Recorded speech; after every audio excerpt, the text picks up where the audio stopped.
ang mga kwento ng pag-ibig, kwento ng buhay at kwento ng pag-asa dito sa Barangay Love Stories. Love Stories.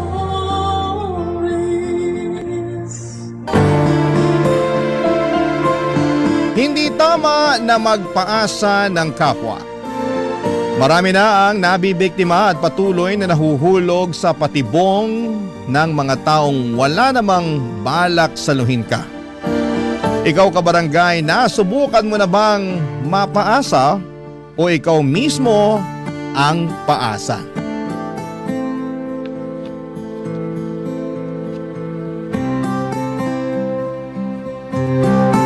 Dear Papa Dudut, ako nga pala si Rosie, 25 years old, isang babaeng pinaasa at patuloy na umaasa. Nakilala ko sa isang dating app si Dom, 40 years old na siya, maganda ang tindigan niya at malakas talaga ang appeal. Kaya naman mabilis din lamang akong na-fall sa kanya, Papa Dudut. Halos isang buwan kaming nag-usap online bago kami nag-decide na magkita na. Pinaghandaan ko yon, Papa Dudut, bumili ako ng magandang damit at sapatos. Napabili na rin ako ng mahahaling pabango. Nagpa-facial ako at nagpakulay pa ng buhok ko. Ganon ako kainteresado kay Dom. Alam kong masyado pang maaga noon para malaman kung siya na talaga ang nakatakda para sa akin. Pero gusto ko siya na talaga, Papa Dudut. Kaya nga ako na rin ang gumawa ng paraan para hindi na siya bumitaw sa akin. Isang beses pa lamang ako nagkaroon ng karelasyon at masasabi kong ibang-iba. Si Dom, Papa Dudut. Ibang naramdaman kong kilig sa kanya. Kaya naman siniguro ko na liligawan ako ni Dom kapag nakita niya ako sa unang date namin. Nagpa-late nga ako ng dating para kunwari ay may grand entrance. Sa labas pa lamang ay nasilayan ko na siya. Malakas ang naging kabog ng dibdib ko at napakagwapo pala niya sa personal at parang wala siyang 40 kung titignan. Halos hindi ako makapasok noon dahil kinakabahan ako dahil baka hindi ako maging enough sa kanyang paningin. Nilaksan ko na lamang ang loob ko at saka nagpa-sexy habang naglalakad patungo sa kanya. Hindi naman ako nabigo sa reaksyon na inaasahan ko, Papa Dudut. Alam kong nabighani ko siya sa pakending-kending na paglakad ko. Namula pa nga ng bahagya mga pisngi ko dahil nakatitig lamang siya sa akin at parabang gandang-ganda siya sa akin. Nang maupo na ako ay nginitian ko na siya, Papa Dudut. Halos hindi ako makatingin sa kanya ng diretsyo dahil nakatitig lamang siya sa akin. Alam kong liligawan na niya ako noon, ramdam na ramdam ko na, Papa Dudut.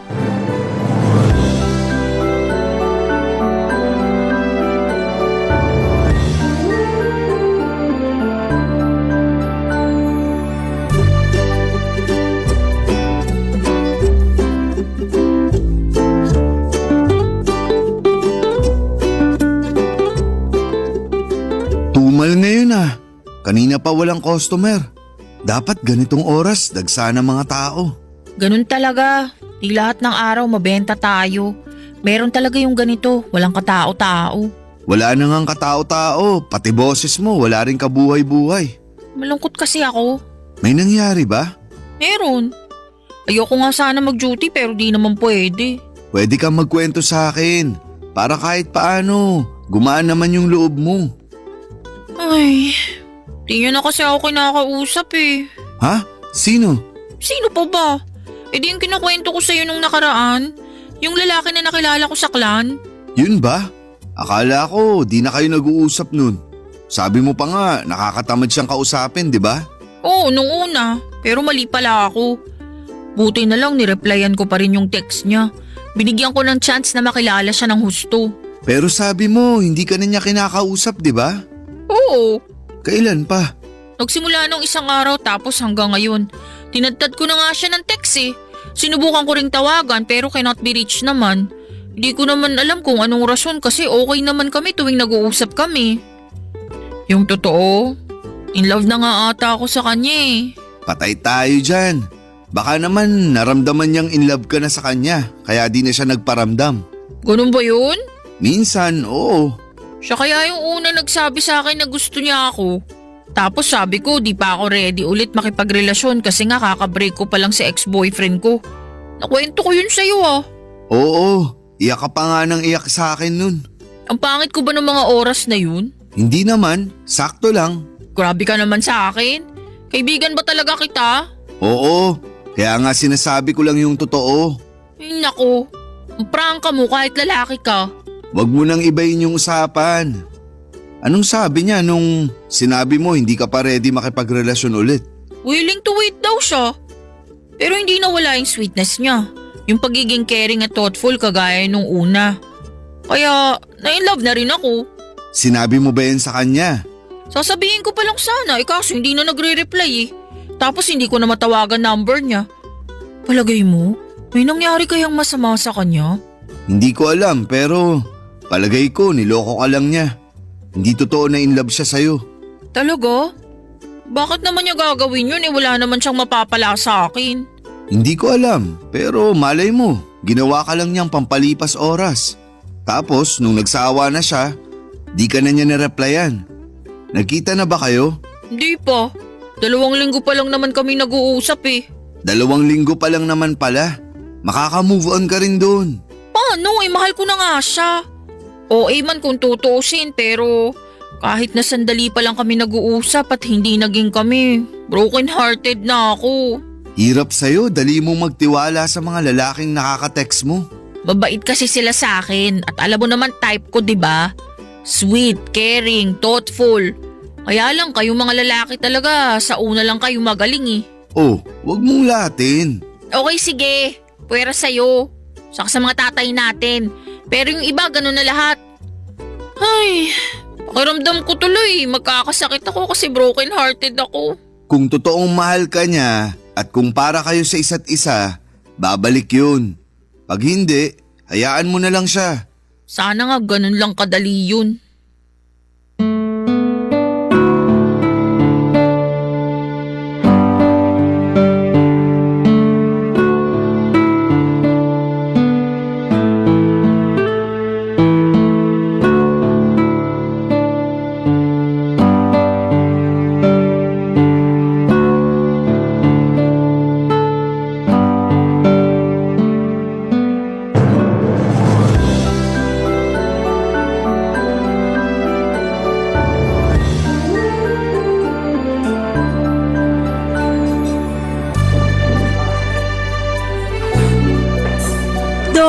Pwede bang wag ka nang tumitig sa akin? Bakit naman? Kasi naman nakakailang. Paano nakakailang? Hindi ka ba sanay na tinititigan ka? Sanay naman. Pero nung ikaw na yung gumawa, Ayaw mo ba? hindi naman sa ayaw. Kaya lang ang init na ng pisngi ko eh. Ewan ko ba? Kakaiba kasi yung mga titig mo. Naintindihan na kita. Ganyan din kasi ang sinasabi ng ibang babae na dinedate ko noon. Sabi nila, nakakatunaw daw mga titig ko. Yan nga, eksakto. Kasi hindi ko naman mapigilan. Ang ganda mo pala talaga sa personal. Napaghandaan ko lang tong araw na to, kaya parang ang ganda ko bigla. Pero wag kang umasang palaging ganito ha. Kasi may mga araw na para akong sako ng kamote. Sobra ka naman sa sako ng kamote. Oo nga. Sa mga susunod na date natin, makikita mo. Kahit siguro magmukha ka pang kamoting durog, tititig pa rin ako sa'yo. Mas nakakailang pa pala yung mga banat mo kaysa sa mga titig mo eh. Paano na lang pag pinagsabay ko pa, hindi ba? Wala na. Lusaw na ang kamote ko. Kamote mo? Ang ibig kong sabihin, kamote ako. Ay, hindi, mali. Ang ibig kong sabihin talaga, Ang cute mo pala pag kinakabahan ka. Ikaw kasi eh. Ngayon lang ako nagkaganito. Ang swerte ko naman pala. Sana palagi kang ganyan pag nakatitig na ako sa'yo. Sa susunod na mga date natin, masasanay na rin ako sa mga titig mo. Hindi na yan epekto. Aba, mukhang gusto mo pang makipag-date sa akin sa susunod ah. Bakit naman hindi? Ngayon pa na pinainit mo na ang kamote ko sa mga titig mo? Komportable ka na rin magbiro tungkol sa kamote mo. Bakit ba puro kamote ang usapan? Ano ba bang gusto mong pag-usapan? Gusto kong pag-usapan ko ng relationship status mo. Madali lang yan. Single na single ako. Ako rin. Parehas tayo. Meron ka pa bang ibang gustong malaman sa akin bago tayo umorder? Dali na habang hindi pa ako gutom. Kailan mo naman ako liligawan? Ang bilis mo naman tanungin yan ha. Mukhang matagal mo nang pinagplano na itanong sa akin yan no. Hindi naman. Kaya lang gusto ko lang malaman syempre para alam ko kung saan ako lulugar. Lumugar ka lang dyan sa harapan ko para matitigan pa kita. Hindi pa ako sawa sa ganda mo eh. Uy, umiiwas sa tanong ko. Alam mo, mabuti pa umorder na tayo. Bigla akong ginutom sa kagandahan mo.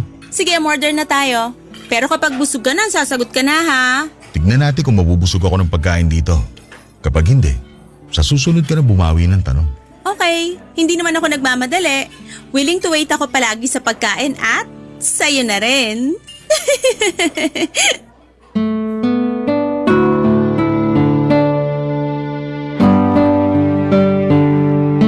Dinaan ko na lamang sa biro ang huling sinabi ko bago tawagin ni Dom ang waiter para umorder, Papa Dudut. Sa totoo lang ay pambawi ko lamang yung biro na yon para matakpan ang pagkakapahiya ko. Halata namang umiiwas si Dom sa tanong ko tungkol sa panliligaw.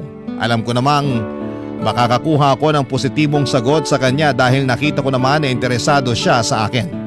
Kaya ang confident ko lang din na magtanong kung kailan niya ako liligawan, kaso mali pala yon. Dapat pala ay hindi ko muna binitawan ang mapangahas na katanungan na yon. Nagkunwari na lang ako na okay ako at nakipagkwentuhan na lamang sa kanya sa ibang bagay. Ako na rin mismo ang naglihi sa usapang ligawan dahil masaya ang date na yon pero alam kong may kulang. Panay ang tanong ko kung may balak pa ba akong ligawan ni Dom. Yun na bang huling date namin? Inasahan kong hindi na niya ako aayain pa na mag-date dahil hindi naman niya ako sinabihan kong niligawan niya ako. Pero makalipas ang 1 linggo ay inaya ulit niya akong mag-date. Nagkaroon muli ako ng pag-asa kahit papaano. Pero hindi na ako nagtanong pang muli, Papa Dudut. Hahayaan ko siyang magkusang magsabi sa akin na nililigawan na niya ako. Nakailang dates na rin kami pero bigo akong marinig sa kanya kung niligawan ba niya ako o hindi. Nangangati na akong tanungin sa kanya kung ano ba kaming dalawa. At doon ko nga napatunayan na sa hirap palang maging babae talaga, Papa Dudut. Hindi ka makapagtanong kung ano ang namamagitan sa inyong dalawa dahil napapangunahan ka ng hiya. Pero alam kong kailangan ko ng alamin bago pa ako mahulog sa kanya ng mas malalim. Sa sumunod na date namin ay naglakas ako ng loob na magtanong sa kanyang muli, Papa Dudut.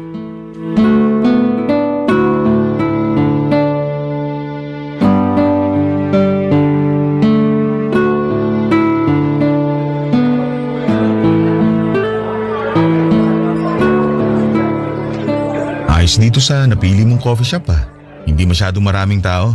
Para magkarinigan tayo ng maayos. Sa mga napuntahan kasi natin dati, ang ingay masyado. Sumakit lang lalamunan ko kakasigaw para lang magkarinigan tayo. Pasensya na.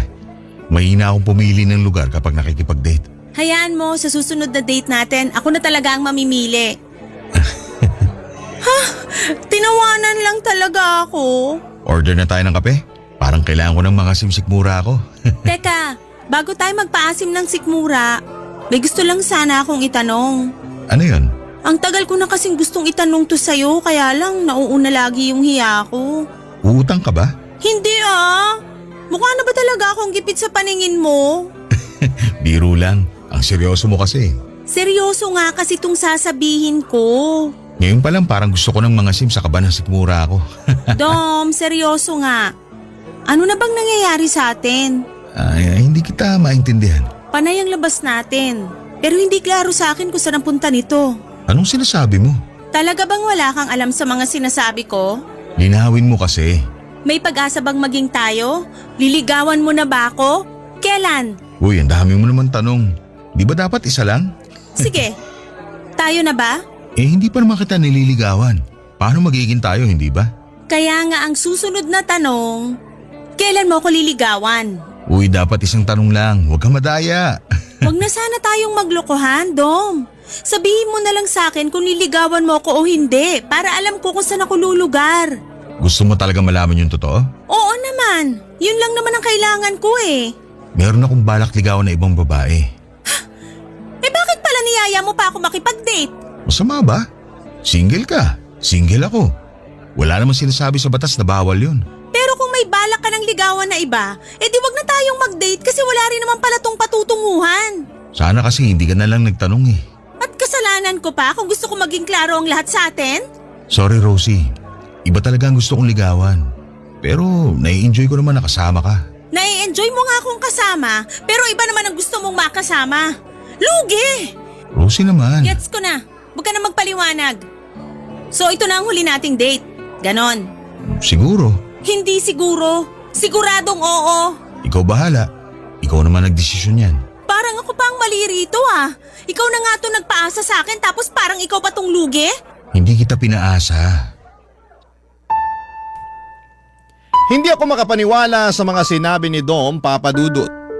Gusto pa niya akong baliktarin. Nainis ako at hindi na sumagot sa huling sinabi niya. Hindi raw niya ako pinapaasa? Ganon ba siya kasama? Matapos ang ilang gabi naming paglalandian, ilang buwan din niya akong hinarot at ilang gabi rin akong napuyat para mabenta ko ang sarili ko sa kanya para maligawan na niya ako sa wakas. Tapos sa bandang huli, Papa Dudut, noong gusto ko nang iklaro ang lahat ay bigla niyang sasabihin sa akin na hindi niya ako pinaasa at meron daw siyang ibang balak na ligawan. Hindi na ako nakatiis, umalis na ako kaagad sa coffee shop na yon at hinabol niya ako hanggang sa labas. Kinumbinsi niya ako na ituloy natin ang pagkakape dahil sayang naman daw ang pinuntan namin doon. Kaya lang ay nawala na ako ng gana. Agad kong pinara ang taxi na dumaan at walang kimong iniwan siya. Papa Dudut, nahirapan akong mag-move on kay Dom. Hindi ko siya blinak sa social media kahit ang kanyang cellphone number. Alam kong merong parte pa rin sa puso ko na gusto kong marinig sa kanya na ako ang pipiliin niyang ligawan. Pero matapos nga ang pag-uusap naming dalawa ay hindi na siya muling nagparamdam pa sa akin. Doon ako mas lalong nasaktan dahil alam kong hindi niya ako gusto talaga, Papa Dudut. Sa pagdaan ng mga araw ay sinikap kong makalimot sa kanya at ang hirap pala talagang mag-move on kahit na wala kayong nasimulan. Kasi lagi kang aasa sa closure kung saan ka ba nagkulang. Kung bakit hindi kanya nagawang piliin kahit na harap-harapan ka namang nagpakita sa kanya ng interes. Ano pa bang kulang sa akin? Yon ang naging madalas na tanong ko sa sarili ko habang hindi pa kaya ng puso ko. Nakalimutan siya matapos niyang magpaasa sa akin. Barangay Love Stories. Barangay Love Stories. Mahirap man, Papa Dudut, pero tiniis kong hindi magparamdam kay Dom. Kahit miss ko na siya. Alam kong marupok ako sa kanya. Malaking tulong na nga rin na hindi na siya tuluyang nagparamdam sa akin. Para mabilis ako makaiwas na maging marupok. Sa pagdaan pa ng mga araw ay may mga sumubok na manligaw sa akin. Hinayaan ko naman sila na patunayan ang mga sarili nila. Pero parang may kulang, Papa Dudut. Parang hindi naman ako masaya sa piling nila. Tuwing nakakasama ko ang mga ibang manliligaw ko ay parang lagi ko lang na ikukumpara na mas masaya noong kasama ko si Dom at kami ang nagde-date. Kaya wala ring napuntahan ang mga panliligaw nila sa akin at binasid ko na lamang sila kesa mapaasa ko lang sa wala. Talagang si Dom ang gusto ko pa rin. Pero klaro na sa akin na hindi niya ako gusto. Hanggang isang araw, nagulat na lamang ako nang biglang tumawag si Dom sa akin. Hindi ko sinagot dahil naunahan ako ng kaba na humalo pa sa kilig. Ibang panginginig ko noon at hindi ko alam kung sasagutin ko ba o hindi. Pero mas nangibabaw ang kagustuhan kong muling marinig ang boses niya. Nang sinagot ko ay nagpanggap akong busy at hindi na siya naaalala pa. Hanggang sa bigla niya akong inayang mag-date dahil na-miss daw niya ako. Lihim akong kinilig sa sinabi niya, Papa Dudut. Inaisip ko na baka may chance na kaming dalawa. Kaya nung inaya niya akong mag-date ay hindi ako agad nakatanggi. Nag-date muli kami sa coffee shop kung saan kami naudlot. Baka naman sa pagkakataong yun ay matuloy na maayos ang coffee date naming dalawa, Papa Dudut.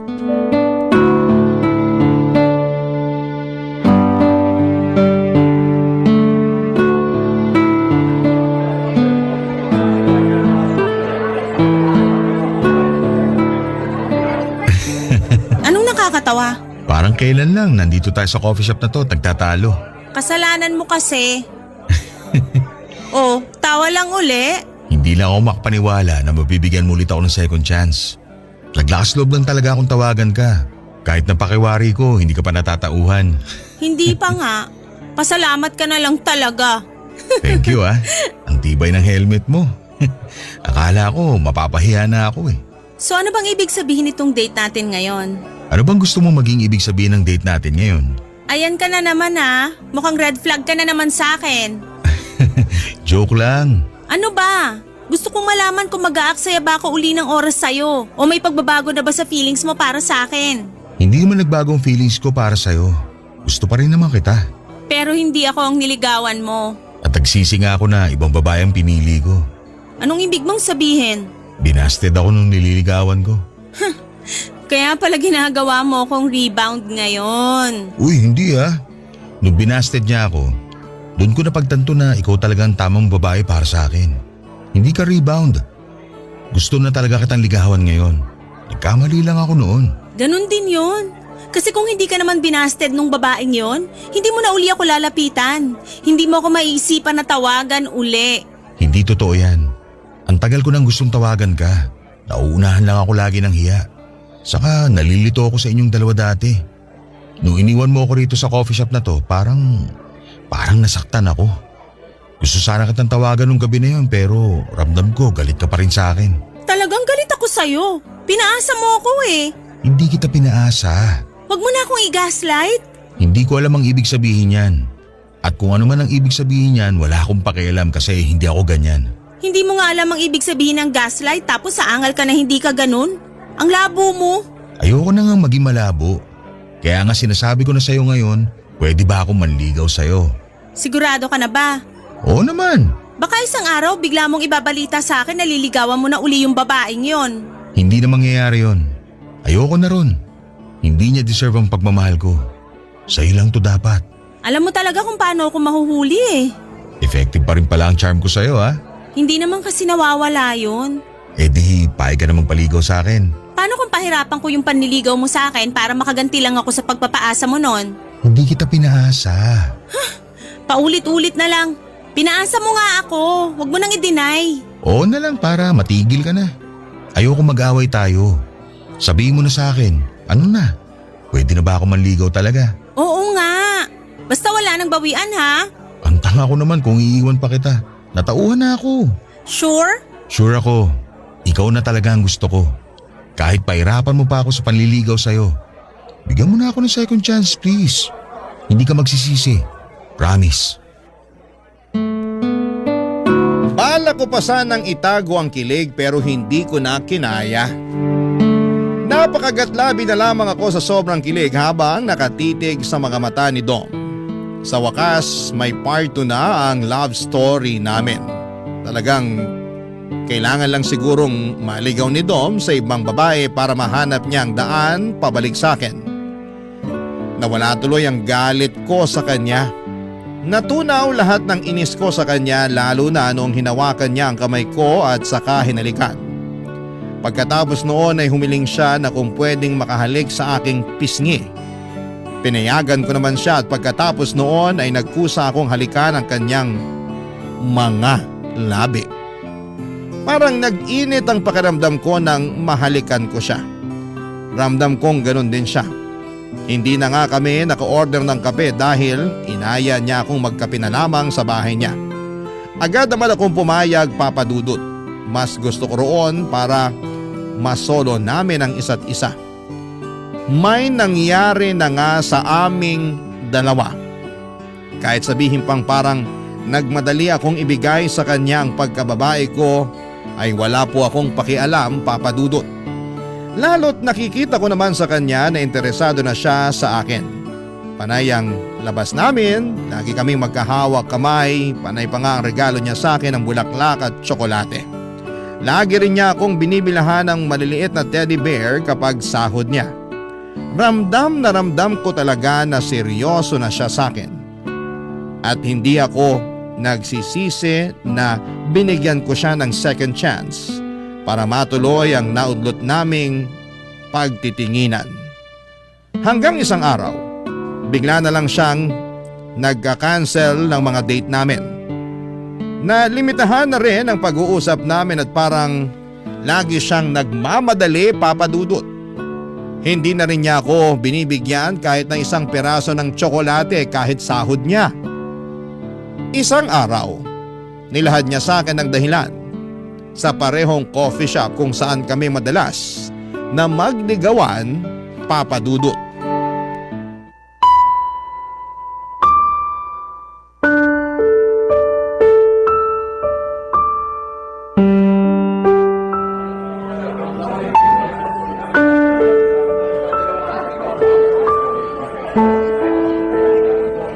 Mabuti naman at pumayag ka na makipagkita sa akin. Nakakatampo ka na ah. Pasensya ka na talaga, Rosie. Okay ka lang ba? Oo naman. Okay pa ba tayo? Oo. Bakit biglang nabulol? Nabigla lang ako sa tanong mo. Ako nga tong nabibigla sa mga reaksyon mo eh. May problema ba tayo? Wala naman. Naging busy lang talaga ako. Dati ka pa naman busy, pero nagagawa mo pa rin akong pansinin. Ngayon parang wala na ako sa'yo eh. Kung hindi pa ako magagalit sa chat, hindi ka pa magre-reply sa akin. Hindi ko naman kasi madalas hawak ang cellphone ko ngayon. Ang dami mong dahilan. Sumasagot lang kasi ako sa tanong mo. Alam kong may problema, kahit ilang beses ka pang mag-deny sa akin. Wala nga. Dom, please. Huwag mo naman akong hayaan na mag-overthink lagi. Hindi na ako makakonsentrate sa trabaho ko dahil lagi kong iniisip kung may problema tayo. Paulit-ulit naman, Rosie. Sabi ngang wala. Umorder ka na nga lang ng kape para makauwi na ako. At ngayon nagmamadali ka naman. Ilang linggo ka nang hindi nakikipagkita tapos ngayon parang gusto mo na ako agad itaboy? Hindi kita tinataboy. Ayoko lang gabi sa daan kasi matraffic ngayon. Biyernes pa naman. Kailan ba hindi naging matraffic sa Manila? Ayusin mo naman yung dahilan mo. Ano ba gusto mong marinig sa akin ha? Nakakairita na eh. Yung totoo. Ano Dom? Ayaw mo na ba sa akin? May gusto ka na bang ligawan na iba? Wala akong ibang gustong ligawan. Pero paano ko? Itutuloy mo pa rin ba yung panliligaw sa akin? Ay, nako. Bumuntong hininga pa talaga. Ayaw mo nang manligaw sa akin? Nahihirapan ka na bang mapasagot ako? Kasi kung naiinip ka na, pwede na kitang sagutin ngayon. Hindi mo kailangan gawin. Mabuti na lang din na nabanggit mo yan kasi parang gusto ko munang ihinto panliligaw ko sa'yo. Ano? Parang hindi pa itong tamang oras para manligaw ako. Mabuti na lang talaga at hindi mo pa ako sinagot. Baka kasi gusto mo nang manligaw sa iba. Katulad ng ginawa mo sa akin noon. Hindi ganun ang sitwasyon ngayon. Naisip ko lang na hindi ko pa kaya na magkaroon ng karelasyon. Bakit biglang nagbago ang desisyon mo? Imposibleng walang third party to. Ang lala naman ang pagdududa mo sa akin. Alam ko nagkamali ako noon. Pero hindi na ako umulit manligaw ng iba habang naliligaw ako sa'yo. Eh ano ngang dahilan kung bakit naisip mo bigla na hindi ka pa pwedeng makipagrelasyon? Kasi limited lang ang budget ko. Ano ba namang rason yan? Hindi naman kita nare-require na gastusan ako. Pwede namang manligaw kahit wala ng tsokolate, teddy bear o bulaklak. Sapat na sa akin yung magkape lang tayo at magkasama. Kahit nga kape medyo tagilid eh. Kailangan ko mag-ipon kasi bala kong bumili ng bahay at lupa sa probinsya namin. Para may matira naman ng mga magulang ko. Kung ganun, susuportahan naman kita dyan. Pwedeng pansamantala, ako muna ang gagastos sa mga date natin. Wala kang ilalabas kahit ano. Kahit sa bahay mo lang tayo mag-date palagi para hindi ka na mamasahe palabas. Ako nang bahala. Wala pa naman ako masyadong responsibilidad sa pamilya ko kaya okay pa na ikaw muna ang pagkagastusan ko. Hindi mo kailangan gawin yan. Mag-ipon ka rin para sa'yo. Huwag mo akong gayahin. Tignan mo ako. 40 na pero wala pa rin ipon. Tapos ngayon parang huli na, saka naman ako nagkukumahog para magkaroon ng pera. Rosie, marami pang iba dyan. Makakahanap ka pa ng ibang lalaki na paninindigan ka. Ano pa bang laban ko kung tinapos na niya, Papa Dudut? Kung ayaw na niya. Napatahimik na lamang ako at hindi ko na alam kung tatayo na ba ako para umalis ng walang paalam. Hindi naman ako makaiyak dahil nahiya akong ipakita yon sa kanya. Ayokong makita niya na mahina ako dahil lang sa pag-iwan niya sa akin. Hinawakan niya ang kamay ko at sinabing gusto niya talaga ako pero kailangan niyang gumawa ng sakripisyo para sa pamilya niya. Pinilit ko siyang unawain dahil pamilya naman niya yon. Masakit lang kasi na sa ikalawang pagkakataon ay pinili niyang bitawan ako para sa iba. Para matakpan ng sakit, umorder na lamang ako ng kape para sa aming dalawa. Sinabi kong libre ko na para tulong na rin sa kanya. Hindi naman siya pumalag, Papa Dudut. Iyon ang huling kape naming dalawa. Tahimik lamang kami habang inuubos ang kape at panay ang tingin ko sa mga pumapasok na magkakadate sa coffee shop na yon. Nakaramdam po ako ng pait. Bakit masaya sila at kami hindi? May malas ba sa coffee shop na yon kaya palagi kaming natatapos doon ni Dom. Pero doon din kami nagsimulang magligawan. Naging masaya rin kami habang nasa coffee shop na yon. Hindi ko dapat sisihin ang lugar. Dapat kong sisihin ang sarili ko na umasa kay Dom na sa ikalawang pagkakataon ay forever na kami. Mali pa rin pala talaga. Hindi ko na inubos ang kape at nagpaalam na ako kay Dom. Naiwan si Dom sa coffee shop na yon, tumayo na lamang ako at walang lingong lumabas. Barangay Love Stories. Barangay Love Stories. Papa Dudut, mas naging mahirap ang pag-move on ko dahil na-experience ko na kung paano magmahal si Dom. Matagal kaming nagligawan kaya ang tagal bago ko natanggap na tapos na kami bago pa man kami makapagsimula. Lahat ginawa ko para lamang hindi siya isipin pero bigo ako. Hindi ko alam kung nagayuma ba niya ako para mahumaling ako ng ganon sa kanya. Panay ang iyak ko sa tuwing sasapit ng gabi at matatapos ang pagpapanggap ko buong araw. Hindi ako okay at tanggap ko yon. Panay ang dasal ko na sana'y matapos na lahat ng nararamdaman ko para kay Dom. Pero natagalan bago ako sumapit doon. Ilang buwan na ang lumipas pero hindi pa rin ako handa at ang puso ko nakalimutan siya, Papa Dudut. Alam kong siya pa rin pero wala na akong magagawa kundi tuluyan na siyang bitawan. Sa pagdaan pa ng mga araw, medyo gumaan naman kahit papaano ang nararamdaman ko. Unti-unting nawawala na yung sakit. Nakakayanan ko na rin sa wakas at nabawasan na ang mga gabing umiiyak ako. May mga araw na rin na nakakalimot na ako sa pangalan niya. Masaya na ako kahit papaano, kahit yon pa lang ang inaabot ko sa pag-move on ko sa kanya. Hanggang isang araw noong handa na ang puso kong talikuran siya ay saka naman siya biglang nagparamdam sa akin. Kakagising ko lamang isang umaga ng linggo nang matadtad ang cellphone ko ng maraming text mula kay Dom. Puro pag-amin na nami-miss na raw niya ako at hindi niya kayang mawala ako sa buhay niya. Papa Dudut. Aminadong nakaramdam ako ng saya at kilig pero ano ba ang plano niya? Nireplyan ko siya at tinanong kung kumusta siya, wala siyang ibang naging sagot kung hindi gusto niya akong makita. Doon muli sa coffee shop kung saan kami natapos. Nagsimula at natapos muli. Ano na kaya ang susunod para sa aming dalawa, Papa Dudut?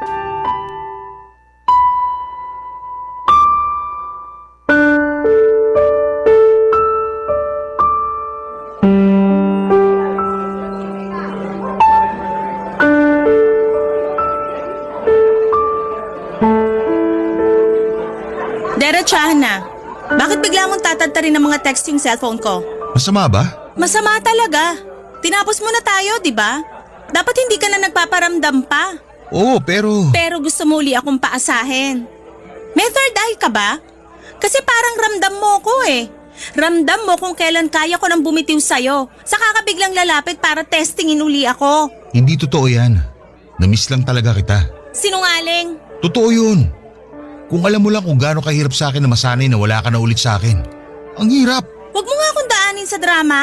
Kung nadaan mo ako sa ganyan dati, ibahin mo ngayon kasi kaya ko na. Kaya ko nang bitawan ka. Kung totoo yan, bakit nandito ka ngayon? Bakit parang nakakapit ka pa rin sa ating dalawa? Kasi, curious ako. Curious o gusto mo pa rin ako? Curious. Yun lang talaga. Hindi ako naniniwala. Kita ko sa mga mata mo na namiss mo rin ako. At masaya kang nakita ako ngayon.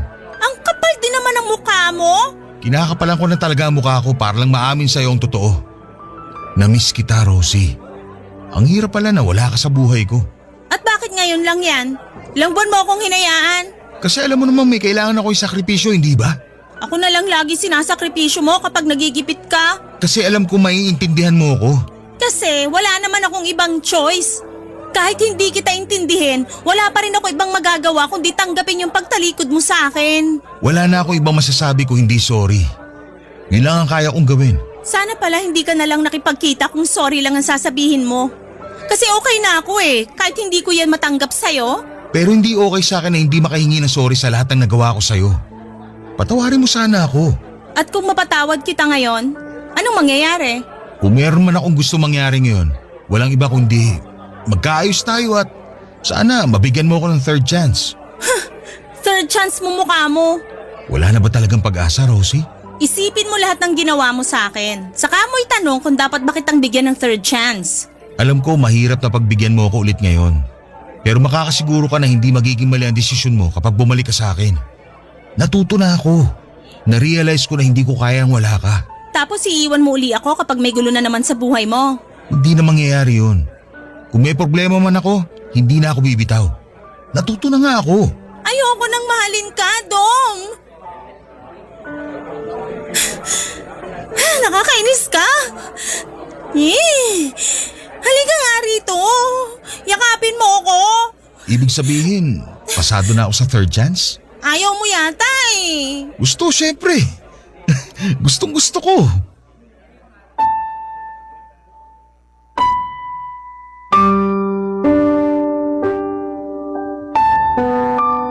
Napaiyak na lamang ako nang lapitan ako ni Dom para iyakapin.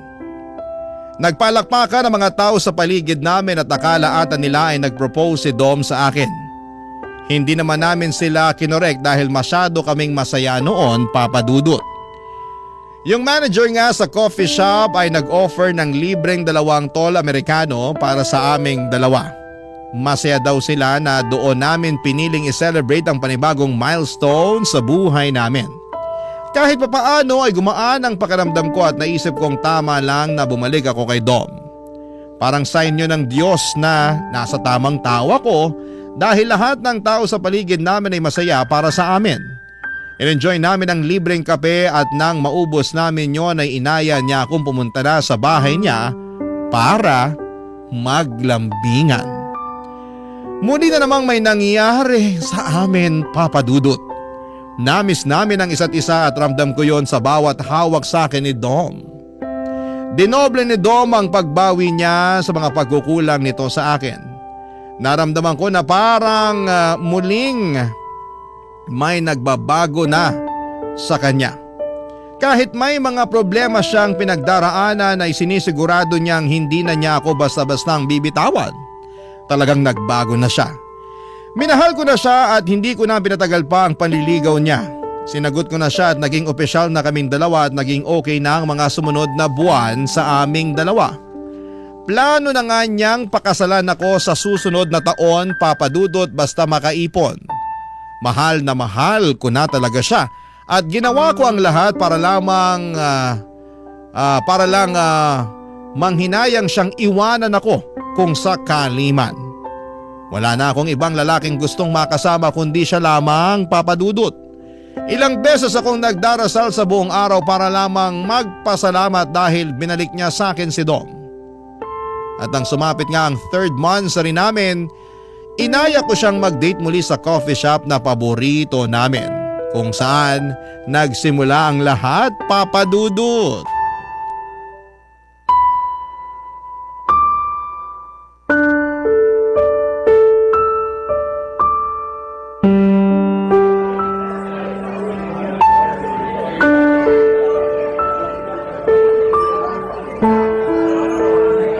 Bakit ngayon ka lang?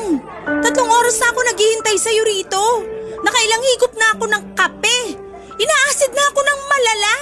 Pasensya na. Binakasalubong lang kasi ako.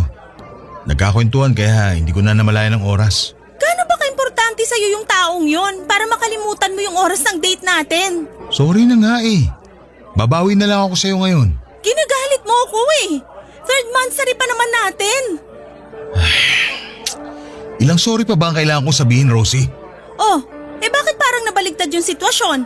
Bakit ikaw naman tong galit? Ako nga to naghintay sa'yo rito at munti ka nang maging diabetic dahil sa dami ng cake na nilantakan ko, wag lang mapaalis sa mesa na to. Bakit kasi ganyan ang atake mo sa akin? Kararating ko lang binungangaan mo na kagad ako. Sana inintindi mo muna ako. Kasi pinaghintay mo ako eh. Minsan lang naman ako na-late sa mga lakad natin. Minsan nga lang pero tinaon mo pang mansari natin. Alam mo, ayoko makipag-away sa'yo. Aalis na lang ako. Teka, sorry na. Nainis lang ako kasi kanina pa kita gustong makasama. Eh di yan ang sabihin mo. Hindi yung mga away ka na lang bigla. Bakit parang ibang tono mo ngayon? Ha?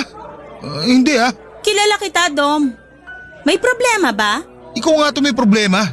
Ikaw to nang-aaway tapos bigla mo ipapasa sa akin yung issue. Hindi eh. Alam ko na yung galawan mo eh. Anong meron? Sige, maging tamang hinala ka na naman. Alam mo, mabuti pa. Maghiwalay na lang tayo.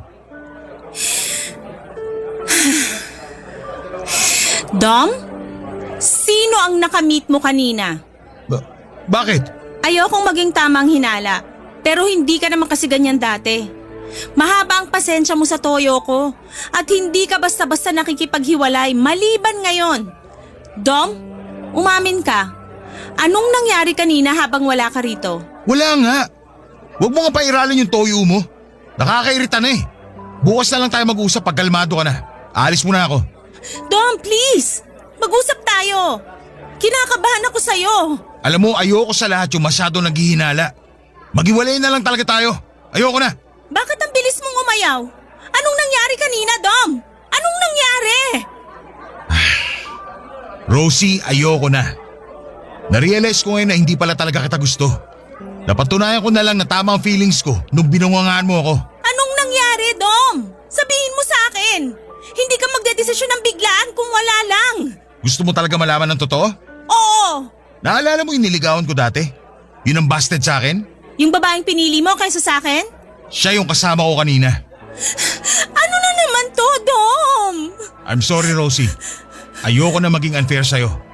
Mahal ko pa rin pala siya. Dom, ilang beses mo ba akong gaganituhin? Huli na to. Babalik na ako sa kanya.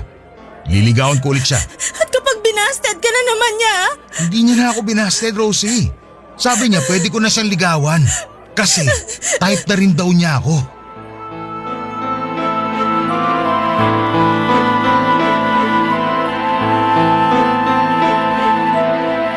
Para akong tanga na napatitig lamang sa masayang mukha ni Dom. Ganon-ganon lang ba yon, Papa Dudut? Kapag naisipan niyang bumalik sa iba, ako naman ang bibitawan niya at ako naman ang kawawa. Ako na naman ang sinakripisyo niya. Aalis, babalik, aalis, babalik, aalis, at hindi na magbabalik. Ang pangit ng pattern naming dalawa, aminin kong parte ako ng kasalanan kung bakit siya umaabuso ng ganon sa akin. Dahil alam niyang patay na patay ako sa kanya at kahit na anong mangyari ay babalikan ko siya. Kapag naisipan niyang kumatok ulit. Pero hindi na sa pagkakataong yon. Ayoko na. Hindi na tama. Wala akong ibang naramdaman kundi galit ng mga oras na yon. Kinuha ko ang kapeng nasa mesa, tumayo ako at sakay binuhos yon sa ulo niya. Nagpasalamat siya at malamig na ang kape at nang hinayang ako na sana ay pinainit ko muna yon bago ko ibinuhos sa kanya makaganti lamang. Nagpalakpakan ng mga tao na nakarinig ng usapan namin. Sa unang pagkakataon ay nagkaroon ako ng lakas ng loob na magpatuloy na lumabas na sa coffee shop na yon at sa buhay ni Dom. Hindi na ako muling naging marupok sa kanya kahit noong isang beses na muli siyang humingi ng chance dahil nalaman niyang pinaasa lang pala siya ng babaeng yon. Napangisi na lamang ako at least ay naramdaman niya ang nararamdaman ko sa mga pagpapaasa niya sa akin noon. Hindi ko na siya nireplyan at tuluyang ko na siyang blinak sa lahat ng social media niya at cellphone number na rin. Natanggap ko nang ganun talaga siya at tinanggal ko na siya sa sarili ko sa katoksikan niya. Sa ngayon ay masaya ako na natauhan na sa wakas sa paghabol ko sa maling pagmamahal at maling tao. Natagalan lang bago ako makarating doon pero ang pinakaimportante ay nagawa ko naman, Papa Dudut, at hindi na ako uulit pa. Maraming salamat po, Papa Dudut, sa pagbasa ng aking liham. Tagahanga talaga ako ng inyong #1 radio station at #1 radio show sa Barangay Love Stories sa Barangay LS 97.1. Ang inyong forever kapuso at kabarangay, Rosie. Barangay Love Stories. Barangay Love Stories. Ako, gigil na gigil talaga ako sa nangyayari sa kwento natin. O ikaw, kabarangay, kumukulo rin ba dugo mo? Pwede kang mag-iwan ng comment sa ating comment section. Nagustuhan ng iyong napakinggan? Ituloy yan via live stream sa www.gmanetwork.com/radio. Barangay LS 97.1 forever.